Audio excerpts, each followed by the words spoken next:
शिव महापुराण कथा अध्याय 19। मैं उस परम दयालु भगवान से प्रार्थना करता हूँ जो सदैव शुद्ध और परम आनंदमय है, जो सभी वासनाओं, लोभ और शोक से मुक्त है, जो सभी दोषों और गुणों से रहित है, जो इच्छा, रोग, अहंकार और आसक्ति से रहित है, जो सर्वव्यापी, अनंत और शाश्वत है, जो कारण और प्रभाव की श्रृंखलाओं से परे है, जिसमें सभी दुख और सुख, अभिमान, शक्ति और आडंबर, भय और खतरे, पाप और कष्ट डूब जाते हैं और मर जाते हैं। हर हर महादेव, जय भोलेनाथ। आप सभी पर भगवान भोलेनाथ की कृपा सदा सर्वदा बनी रहे। आज सुनिए शिव महापुराण की आगे की कथा। आज की वीडियो बहुत ही महत्वपूर्ण है क्योंकि आज की कथा में भगवान गणेश जी के चरित्र का वर्णन किया गया है। तो आइए भगवान भोलेनाथ का ध्यान करते हुए आज की अमृत कथा का रसपान करते हैं। नारद जी बोले, हे विधाता, जब भगवान शिव की कृपा से पार्वती पुत्र गणेश पुनः जीवित हो गए तब वहां क्या हुआ? जीवित होकर उन्होंने क्या कहा? नारद जी का यह प्रश्न सुनकर ब्रह्मा जी बोले, हे नारद, जब श्रीहरि विष्णु ने हाथी का मस्तक गणेश के धड़ से जोड़कर उसे जीवित कर दिया, तब यह देखकर देवी पार्वती बहुत प्रसन्न हुई। उन्होंने गणेश को बाहों में भरकर गले से लगा लिया और उन्हें चूमने लगी। फिर उन्होंने गणेश को सुंदर व मनोहर वस्त्रों एवं रत्नजड़ित आभूषणों से सजाया। अनेक सिद्धियों एवं मंत्रों से विधिपूर्वक अपने पुत्र का पूजन करने के बाद कल्याणमयी पार्वती ने गणेश के सिर पर हाथ रखकर वरदान देते हुए कहा, ऐ मेरे प्यारे पुत्र गणेश, तुझे तेरी माता की आज्ञा से बहुत कष्ट सहना पड़ा, परंतु आज के बाद तुझे कभी भी किसी भी प्रकार का कोई कष्ट नहीं होगा। सभी देवता तुझे पूजेंगे। पुत्र, तुम्हारे मस्तक पर सिंदूरी रंग की आभा है, इसलिए तुम्हारा पूजन सदैव सिंदूर से किया जाएगा। जो भी सिद्धियों और अभीष्ट फलों को प्राप्त करने के लिए तुम्हारा पूजन सिंदूर से करेगा, उसके काम में आने वाली सभी बाधाएं और विघ्न दूर हो जाएंगे। इस प्रकार जब देवी पार्वती ने गणेश पर अपने आशीर्वादों की कृपा की, तब भगवान शिव भी प्रसन्नतापूर्वक गणेश के सिर पर हाथ फेरने लगे। माता पार्वती ने प्रसन्नतापूर्वक पहले भगवान शिव को देखा, फिर श्री गणेश को संबोधित करती हुई बोली, पुत्र, ये ही तुम्हारे पिता भगवान शिव हैं। तब गणेश जी तुरंत उठ खड़े हुए और भगवान शिव के चरणों पर गिरकर अपने अपराध की क्षमा मांगने लगे। गणेश ने कहा, हे पिताजी, मैं अज्ञानतावश आपको पहचान नहीं सका, इसी कारण मैंने आपको घर के भीतर नहीं जाने दिया था। हे प्रभु, आप मेरी इस मूर्खता को कृपा करके क्षमा कर दें। अपने पुत्र गणेश को इस प्रकार क्षमा याचना करते देखकर भगवान शिव ने प्रसन्नतापूर्वक उन्हें क्षमा कर दिया। तब मैं, विष्णु जी और शिव जी त्रिदेवों ने कहा, जिस प्रकार इस संसार में हम तीनों देवों की पूजा होती है, उसी प्रकार गणेश भी सभी के द्वारा पूज्य होंगे। किसी भी मांगलिक कार्य में सर्वप्रथम गणेश का पूजन किया जाएगा। तत्पश्चात हम सबका यदि ऐसा न किया गया तो पूजा सफल नहीं मानी जाएगी तथा पूजा का फल भी नहीं मिलेगा। तब शिवजी ने सभी मांगलिक पूजन वस्तुएं मंगाकर गणेश का पूजन किया। उसके बाद मैंने, विष्णु जी, पार्वती और अन्य देवताओं ने भी उनकी विधि विधान से पूजा की। उसके उपरांत सभी देवताओं ने उन्हें यथायोग्य वरदान प्रदान किए। उसी दिन से गणेश जी को अग्र पूजा का आशीर्वाद मिला। ब्रह्मा जी बोले, हे मुनिश्रेष्ठ नारद, इस प्रकार गणेश जी के जीवित होने पर सब ओर आनंद छा गया। सभी बहुत प्रसन्न थे।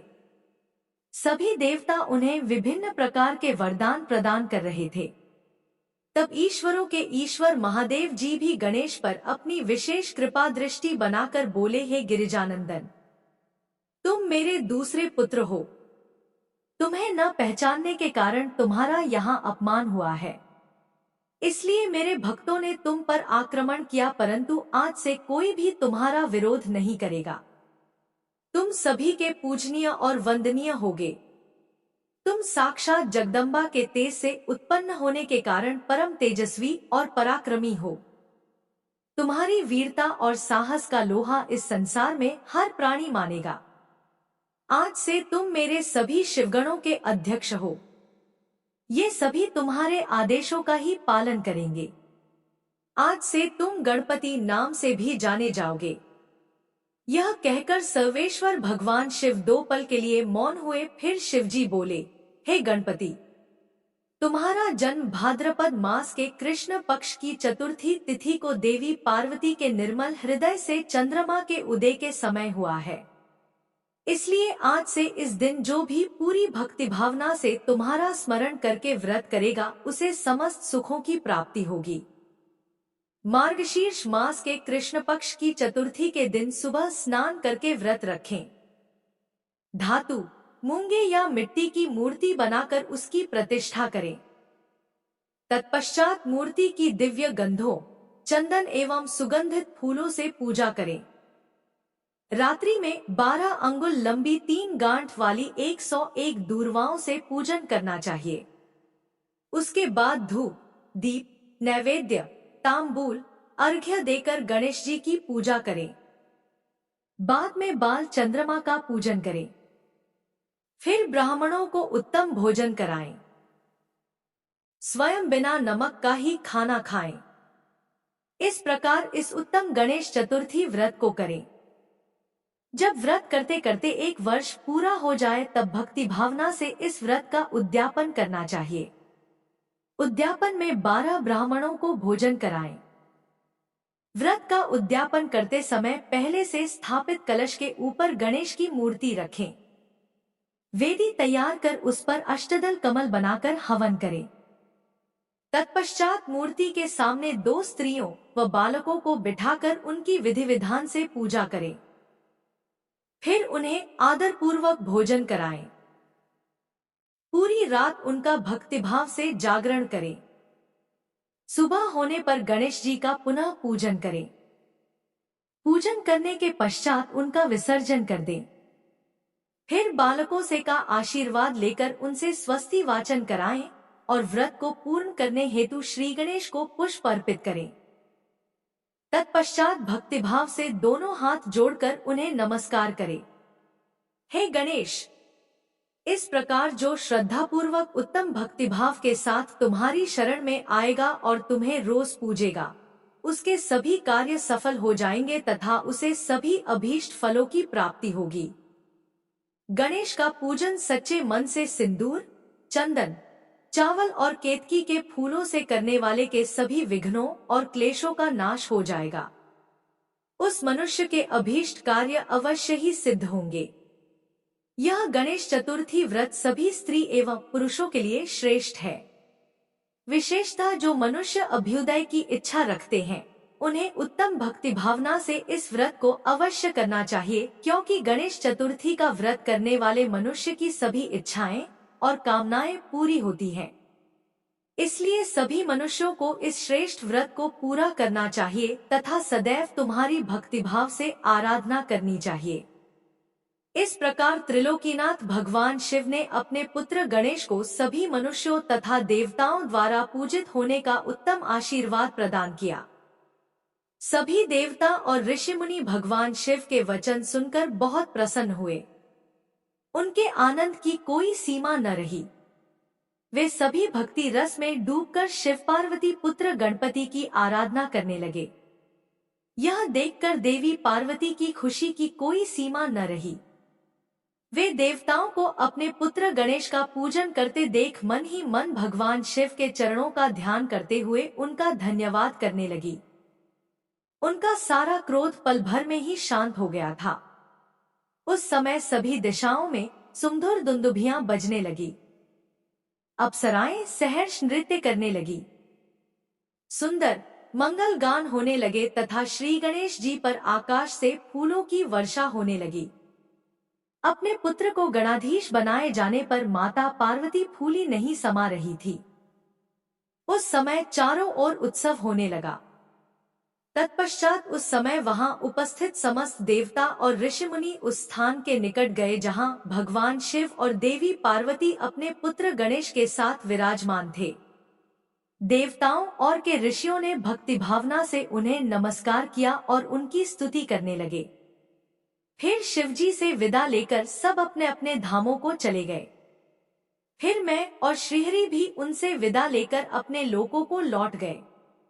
जो मनुष्य शुद्ध हृदय से सावधान होकर इस परम मंगलकारी कथा को सुनता है, वह सभी मंगलों का भागीदार हो जाता है। यह गणेश चतुर्थी व्रत की उत्तम कथा पुत्रहीनों को पुत्र, निर्धनों को धन, रोगियों को आरोग्य, अभागों को सौभाग्य प्रदान करती है। जिस स्त्री का पति उसे छोड़कर चला गया हो, गणेश की आराधना के प्रभाव से पुनः उसके पास लौट आता है। दुखों और शोकों में डूबा मनुष्य इस उत्तम कथा को सुनकर शोक रहित होकर सुखी हो जाता है। जिस मनुष्य के घर में श्री गणेश की महिमा का वर्णन करने वाले उत्तम ग्रंथ रहते हैं, उस घर में सदा मंगल होता है। श्री गणेश की कृपा अपने भक्तों पर सदा रहती है और वे अपने भक्तों के कार्य में आने वाले सभी विघ्नों का विनाश कर उसकी सभी मनोकामनाओं को पूरा करते हैं। नारद जी ने पूछा, हे विधाता, आपने मुझे श्री गणेश के जन्म एवं उनके अद्भुत पराक्रम और साहस के साथ माता पार्वती के द्वार की रक्षा करने का उत्तम वृत्तांत सुनाया। अब मुझे यह बताइए कि जब भगवान शिव ने गणेश को पुनर्जीवित करके अनेक आशीर्वाद प्रदान किए, तब उसके पश्चात वहां क्या हुआ? ब्रह्मा जी बोले, हे मुनिश्रेष्ठ नारद, तत्पश्चात भगवान शिव पार्वती अपने दोनों पुत्रों गणेश और कार्तिकेय के साथ आनंद पूर्वक अपने निवास कैलाश पर्वत पर रहने लगे। शिव पार्वती अपने पुत्रों गणेश और कार्तिकेय की बाल लीलाओं को देखकर बहुत प्रसन्न होते और बहुत लाड प्यार करते। वे दोनों अपने माता पिता की भक्ति भावना से पूजा अर्चना करते थे, जिससे शिव पार्वती बहुत प्रसन्न होते। धीरे धीरे ऐसी ही लीलाओं के बीच समय बीतता गया और गणेश व कार्तिकेय युवा हो गए। तब एक दिन शिव पार्वती साथ साथ बैठे हुए आपस में बातचीत कर रहे थे। देवी पार्वती ने भगवान शिव से कहा कि प्रभु, हमारे दोनों ही पुत्र विवाह के योग्य हो गए हैं, अतः हमें अब दोनों पुत्रों का विवाह कर देना चाहिए। तब दोनों ये विचार करने लगे कि पहले गणेश का विवाह किया जाए या कार्तिकेय का। जब माता पिता ने अपनी इच्छा पुत्रों को बताई तो उनके मन में भी विवाह की इच्छा जाग उठी। दोनों पुत्र विवाह के लिए सहर्ष तैयार हो गए। तब भगवान शिव अपने पुत्रों से बोले, हे पुत्रों, तुम दोनों ही हमारे लिए प्रिय हो, परंतु हम इस असमंजस में हैं कि तुम दोनों में से पहले किसका विवाह किया जाए। इसलिए हमने एक युक्ति निकाली है। तुम दोनों में से जो भी पृथ्वी की परिक्रमा करके पहले लौट आएगा, उसका विवाह पहले किया जाएगा। अपने पिता के ये वचन सुनकर कुमार कार्तिकेय तुरंत अपने वाहन पर सवार होकर यथाशीघ्र पृथ्वी की परिक्रमा करने हेतु माता पिता की आज्ञा लेकर निकल पड़े, परंतु श्री गणेश वहीं यथावत खड़े होकर कुछ सोचने लगे। तत्पश्चात उन्होंने घर के अंदर जाकर स्नान किया और पुनः माता पिता के पास आए और बोले, आप दोनों मेरे द्वारा लगाए गए इन आसनों को ग्रहण कीजिए, मैं आप दोनों की परिक्रमा करना चाहता हूँ। तब भगवान शिव और देवी पार्वती ने हर्षपूर्वक आसन ग्रहण कर लिया। शिव पार्वती के आसन पर बैठ जाने के पश्चात गणेश ने उन्हें हाथ जोड़कर बारंबार प्रणाम किया और उनकी विधि विधान से पूजा अर्चना की। पूजा करने के बाद उन्होंने भक्तिभाव से उनकी 7 बार परिक्रमा की। माता पिता की 7 बार परिक्रमा करने के पश्चात गणेश हाथ जोड़कर प्रभु के सामने खड़े हो गए और उनकी स्तुति करते हुए बोले, आपकी आज्ञा को मैंने पूरा किया, अब आप यथाशीघ्र मेरा विवाह संपन्न कराएं। यह सुनकर शिव पार्वती ने गणेश से पृथ्वी की परिक्रमा कर आने के लिए कहा। उन्होंने कहा कि जिस प्रकार कार्तिकेय पृथ्वी की परिक्रमा करने गए हैं, तुम भी जाओ और उनसे पहले लौट आओ, तभी तुम्हारा विवाह पहले हो सकता है। शिव शिवा के ये वचन सुनकर गणेश बोले, आप दोनों तो महाबुद्धिमान हैं, आपके ज्ञान की कोई सीमा नहीं है, आप धर्म और शास्त्रों में पारंगत हैं।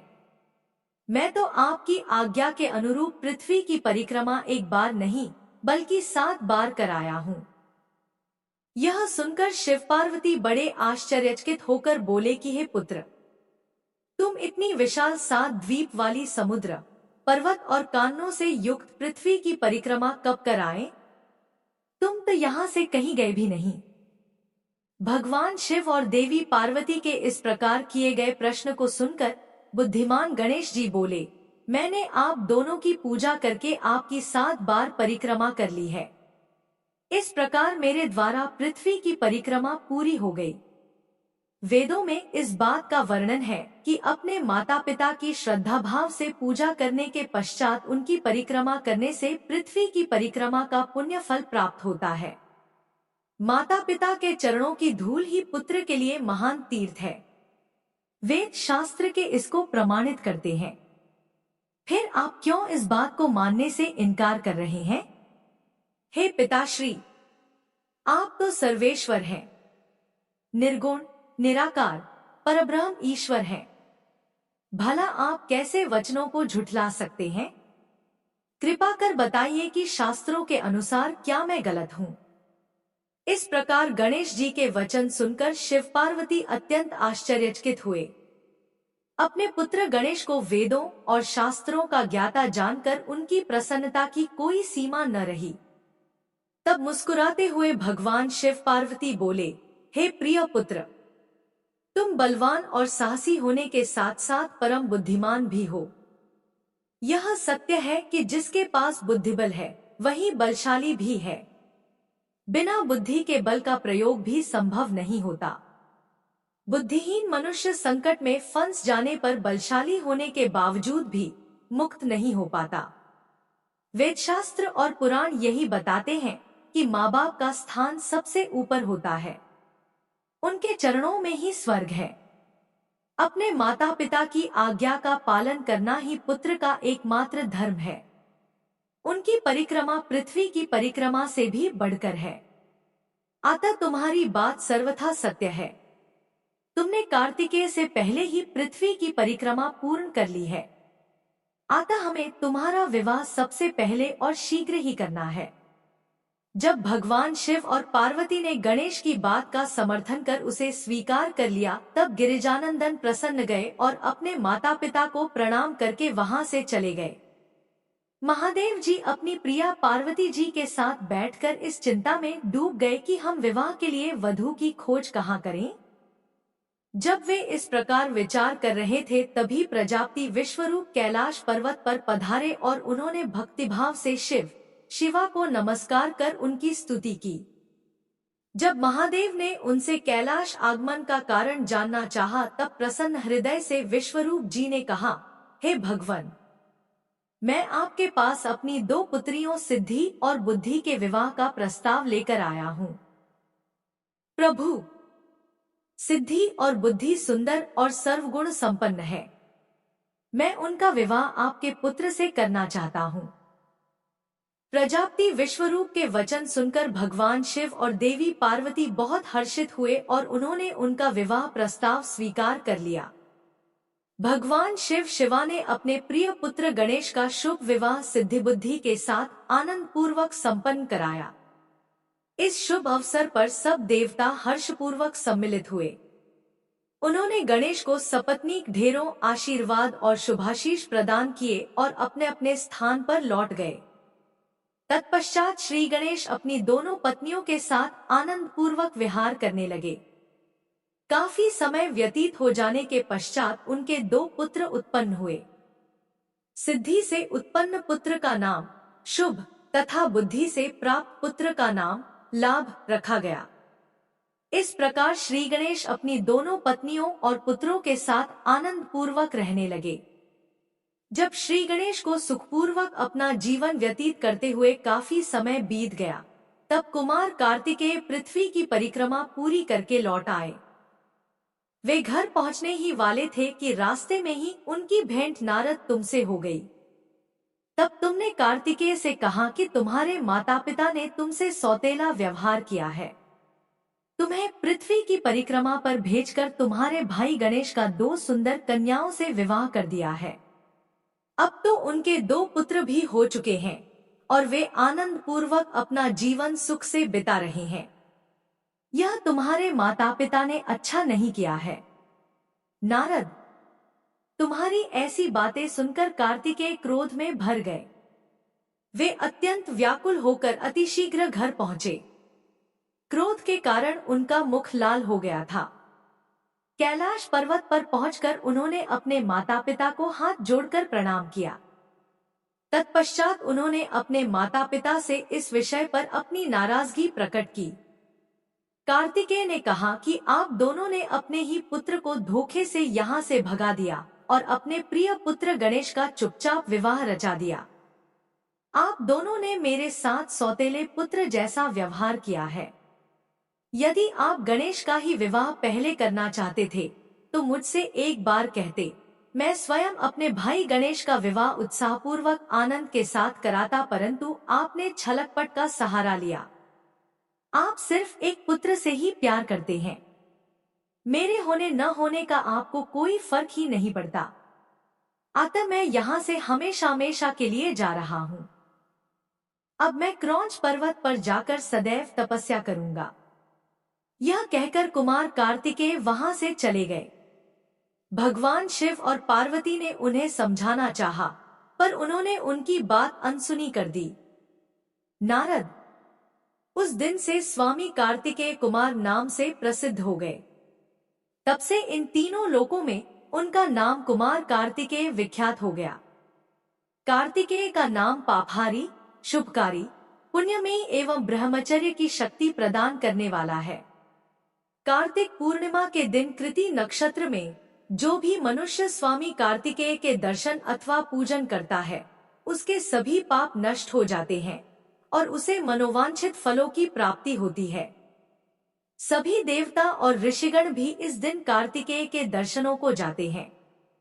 उधर कुमार कार्तिकेय के इस प्रकार नाराज होकर चले जाने के कारण उनकी माता पार्वती बहुत दुखी थी। वे शिवजी को साथ लेकर क्रौंच पर्वत पर गईं।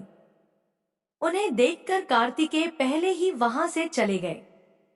तब भगवान शिव उस उत्तम स्थान पर जहां उनके पुत्र कार्तिकेय ने तप किया था, मल्लिकार्जुन नामक ज्योतिर्लिंग के रूप में स्थापित हो गए और आज भी देवी पार्वती के साथ विराजमान है।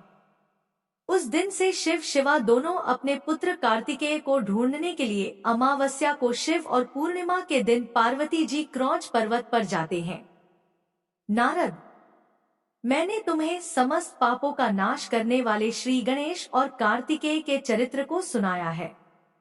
जो भी मनुष्य भक्तिभाव से इसे पढ़ता, सुनता अथवा सुनाता है, उसके सभी मनोरथ पूर्ण होते हैं। यह कथा पापनाशक, सुख देने वाली, मोक्ष दिलाने वाली एवं कल्याणकारी है। इसलिए निष्काम भक्तों को इसको अवश्य सुनना और पढ़ना चाहिए। नारद जी बोले, हे प्रभु, आपने मुझे कुमार कार्तिकेय और श्री गणेश के उत्तम तथा पापों को नाश करने वाले चरित्र को सुनाया। अब आप कृपा करके मुझे भगवान शिव के उस चरित्र को सुनाइए जिसमें उन्होंने देवताओं और इस पृथ्वीलोक के शत्रुओं, दुष्ट दानवों और राक्षसों को लोकहितार्थ मार गिराया।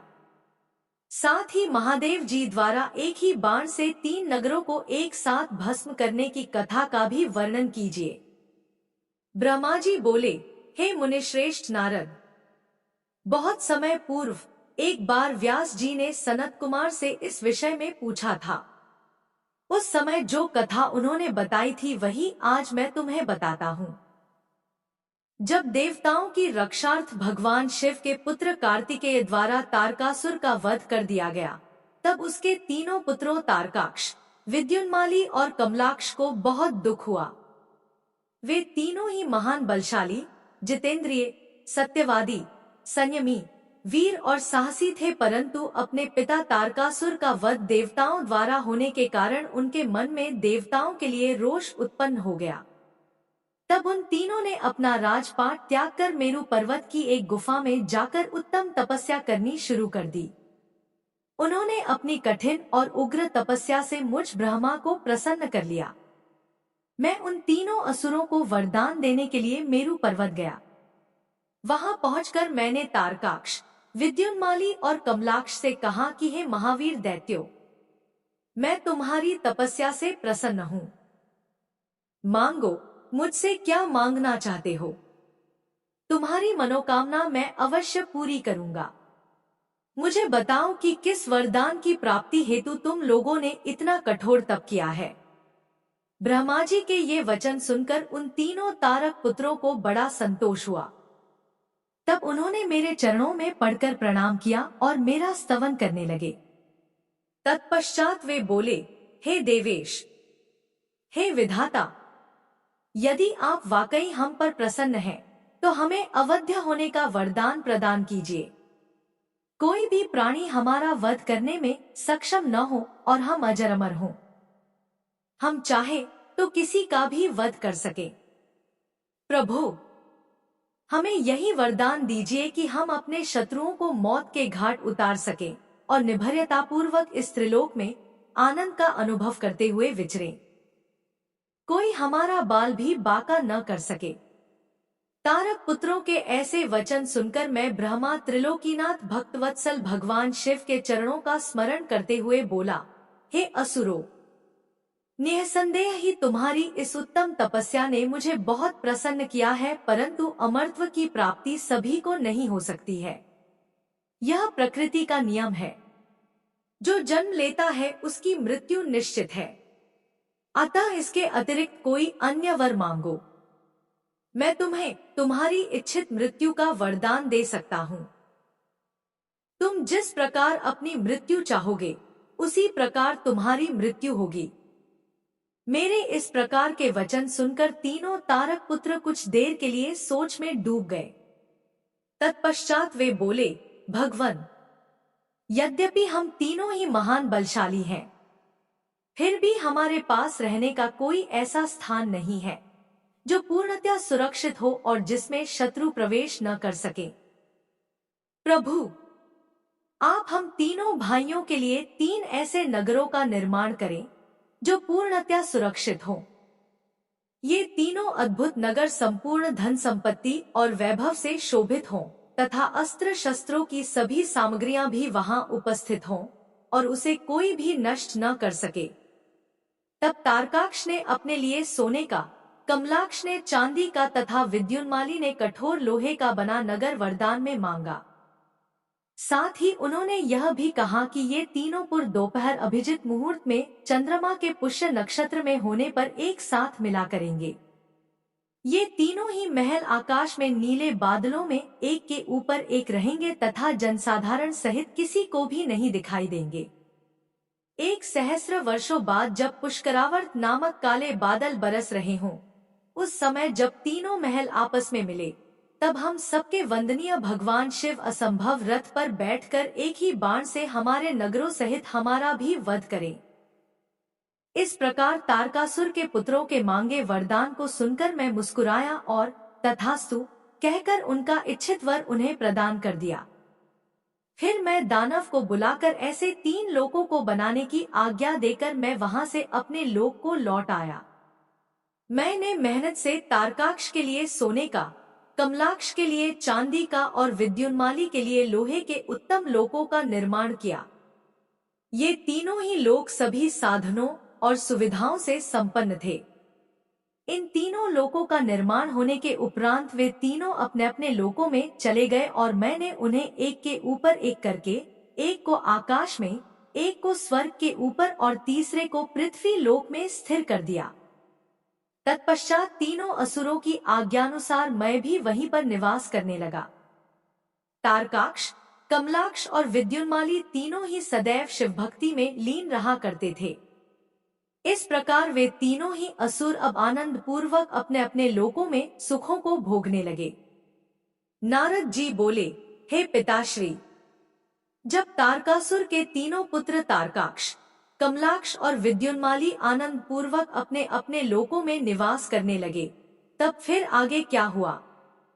ब्रह्मा जी बोले, हे नारद, तारक पुत्रों के तीनों लोकों के अद्भुत तेज से दग्ध होकर सभी देवतागण देवराज इंद्र साथ दुखी अवस्था में ब्रह्मलोक में मेरी शरण में आए।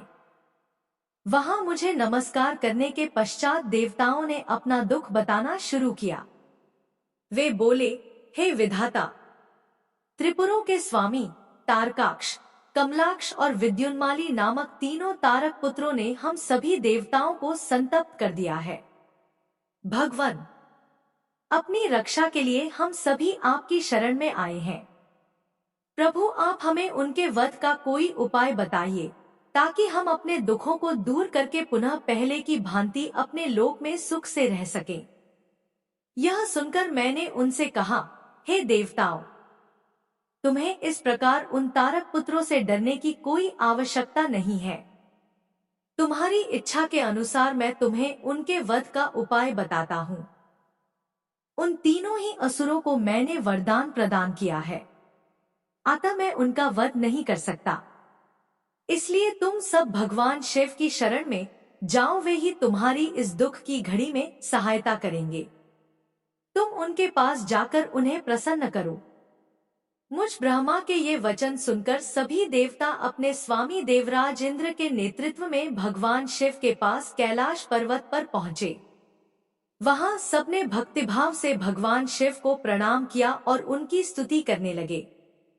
तत्पश्चात देवता बोले, हे महादेव जी, तारकासुर के तीनों पुत्रों ने हमें परास्त कर दिया है।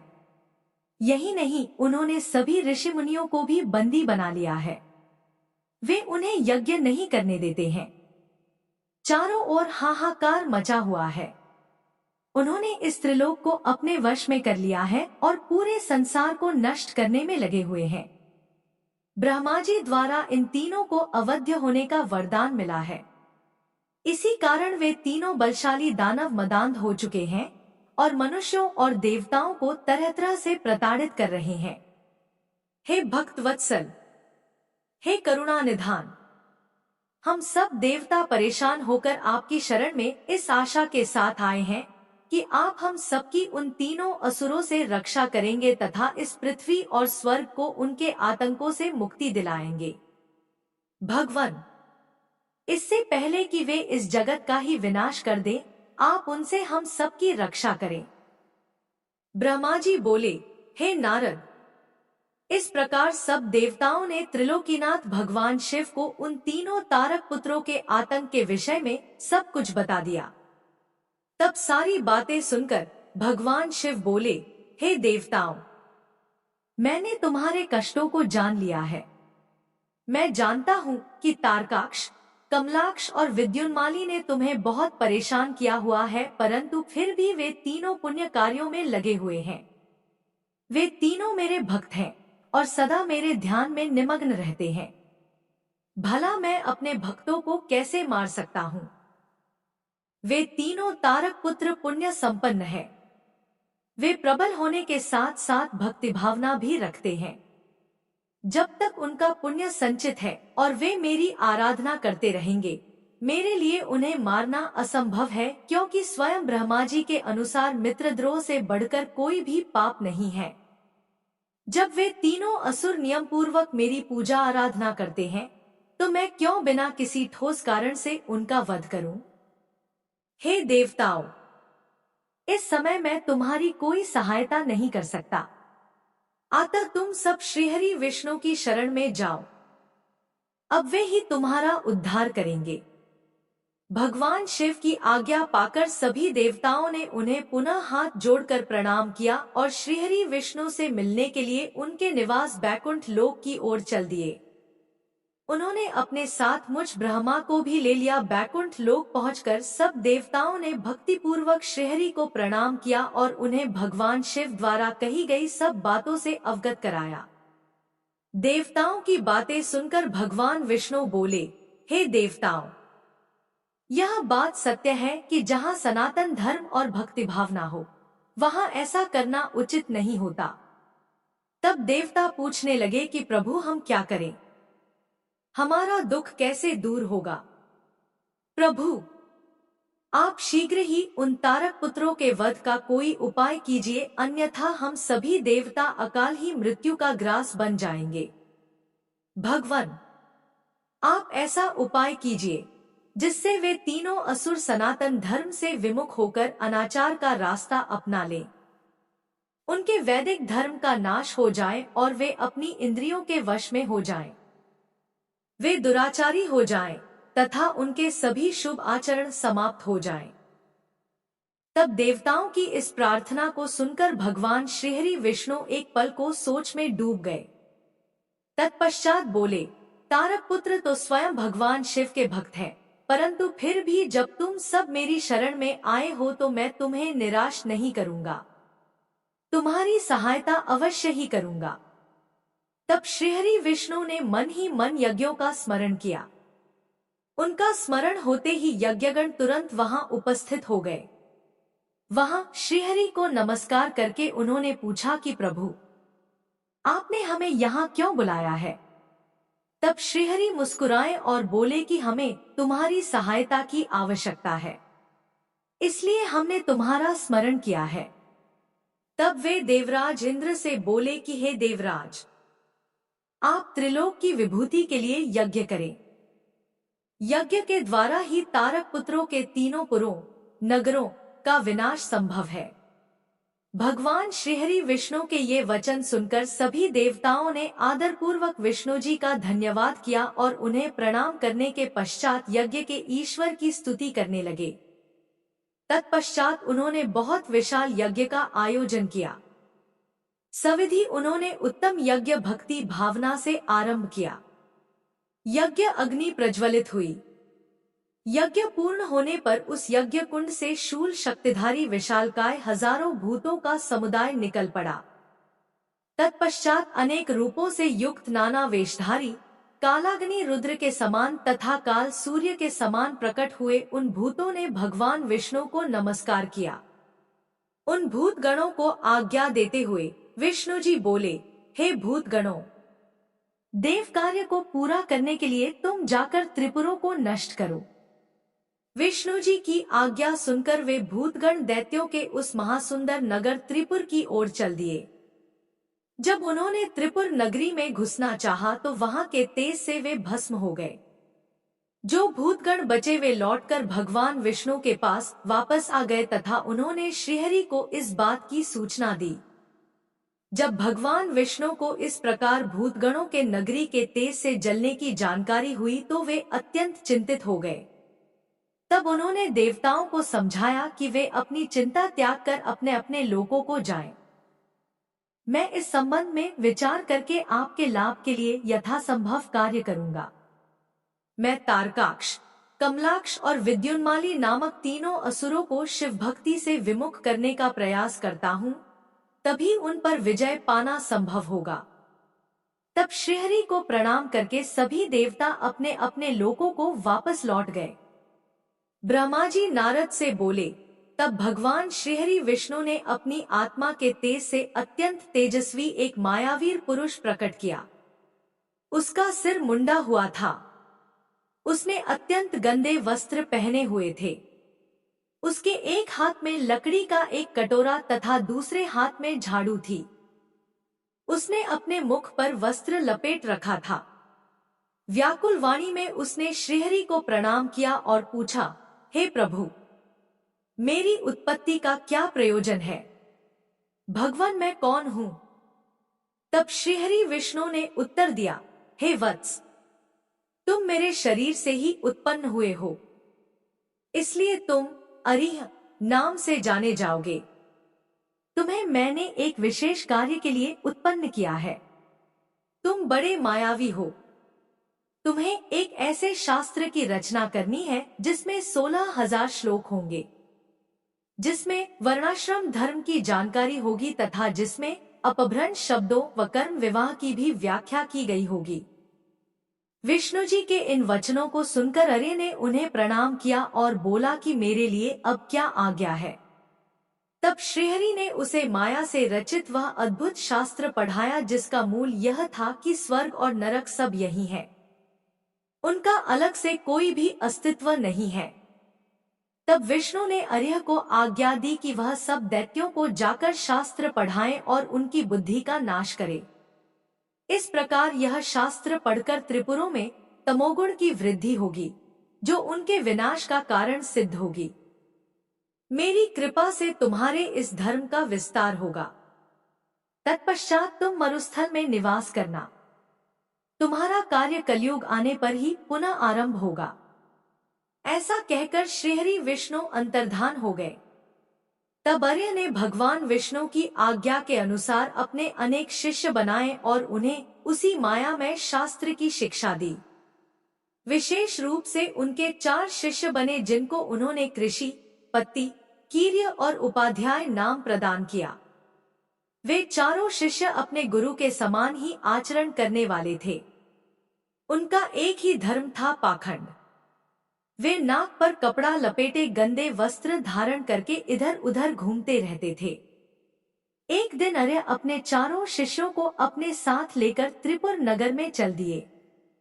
वहां पहुंचकर उन्होंने अपनी माया फैलानी आरंभ की, परंतु भगवान शिव की कृपा से उस त्रिपुरी में उनकी माया का प्रभाव नहीं हो रहा था। तब उन्होंने व्याकुल होकर भगवान विष्णु का स्मरण किया।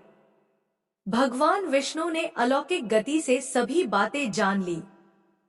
भगवान शिव का ध्यान करते हुए विष्णु जी ने, हे नारद, तब तुम्हारा स्मरण किया। अपने स्वामी के स्मरण करते ही तुम तत्काल उनकी सेवा में उपस्थित हो गए। उन्हें प्रणाम करके तुमने याद करने का कारण पूछा। तब श्रीहरि ने तुम्हें आज्ञा प्रदान की कि तुम आर्य और उसके शिष्यों को साथ लेकर त्रिपुर नगरी में प्रवेश करो और वहां के निवासियों को मोहित करके उन्हें माया से ओत-प्रोत उस शास्त्र की शिक्षा प्रदान करो। अपने आराध्य भगवान श्रीहरि की आज्ञा शिरोधार्य कर तुम उन पाखंडी ब्राह्मणों को साथ लेकर त्रिपुर नगरी की ओर चल दिए। वहां जाकर तुम तारकाक्ष, कमलाक्ष और विद्युन्माली नामक त्रिपुर स्वामियों से मिले तथा उनसे उस मायामय शास्त्र की प्रशंसा करने लगे। तुमने उन्हें बताया कि तुम इसी शास्त्र से शिक्षा ग्रहण करते हो। यह बात जानकर उन त्रिपुर स्वामियों को बड़ा आश्चर्य हुआ और वे उस मायामय शास्त्र की माया से मोहित होने लगे। तब उन्होंने अरिह को अपना गुरु बना लिया और उनसे दीक्षा लेने लगे। यह देखकर त्रिपुरों के अन्य निवासी भी उन मायावी शिष्यों एवं उनके गुरु से शिक्षा ग्रहण करने लगे। आज के अध्याय में बस इतना ही। इसके आगे का वृतांत सुनिएगा अगले अध्याय में। तब तक के लिए जय श्री कृष्णा, राधे राधे।